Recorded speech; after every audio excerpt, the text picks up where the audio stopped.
मेरे घर का साउथ बंद है, ईस्ट भी बंद है, नॉर्थ खुला है और वेस्ट भी खुला है। कैसी स्थिति है घर की? बहुत बढ़िया स्थिति है। नॉर्थ खुला है, साउथ बंद है, ईस्ट बंद है, वेस्ट भी खुला है। वेस्ट भी खुला है। देखिए, जो आप बता रहे हैं वो स्थिति बहुत ज़्यादा भयानक तो नहीं है, पर बहुत अच्छी भी नहीं हम कह सकते, क्योंकि वेस्ट भी ओपन है आपका और ईस्ट आपका बंद है। तो इसलिए आप समझ लें कि एक नॉर्मल हाउस है। और इसमें बाकी आपकी व्यवस्था पे डिपेंड करता है कि आपकी इंटरनल सेटिंग क्या है, कौन कहाँ सो रहा है, कौन कहाँ सो रहा है, इस पे बड़ा निर्भर करता है।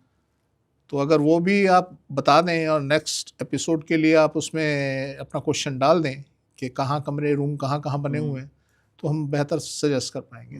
तो कई दिक्कतें सर इंटरनल सेटिंग से भी दूर हो सकती हैं। बिल्कुल हो सकती हैं, बिल्कुल हो सकती हैं।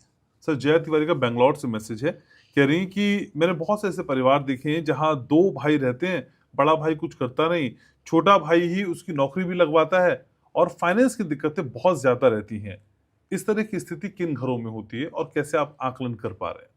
देखिए, कुछ चीज़ें तो ऐसी होती हैं, ये एस्ट्रोलॉजिकल रीज़न भी हो सकता है कि छोटा भाई आपका ऐसा उन्नत स्थिति में हो, ऐसे ईयर में पैदा हुआ हो कि उसकी एनर्जी ज़्यादा है और बड़े भाई की एनर्जी डाउन है। तो ऐसी स्थिति एक तो इस वजह से पैदा हो जाती है, और दूसरी स्थिति इसलिए पैदा हो जाती है कि आपका छोटा भाई अगर मान लीजिए कुछ ऐसी जगह पे सो रहा है, वो ईस्ट में सो रहा है, और बड़ा भाई आपका साउथ या नॉर्थ वेस्ट में सो रहा है, तो उससे भी ये स्थिति पैदा हो जाती है कि बड़ा नॉर्थ वेस्ट में सोने वाला या साउथ वेस्ट में सोने वाला अगर कम उम्र का है, वो डाउन जाता है, लथार्जिक हो जाता है, काम के अंदर मन नहीं लगता और वो काम ना करने की उसकी इच्छा होती है। और जो ईस्ट में होता है वो बलवती होता है और काम के लिए भागा भागा फिरता है। तो एक ये स्थिति हो सकती है, ऐसी स्थिति हो सकती है। और नॉर्थ बंद तो आप सब समझ ही गए होंगे कि अगर नॉर्थ बंद है तो फाइनेंशियल लॉसेस तो पॉसिबल है। ओके।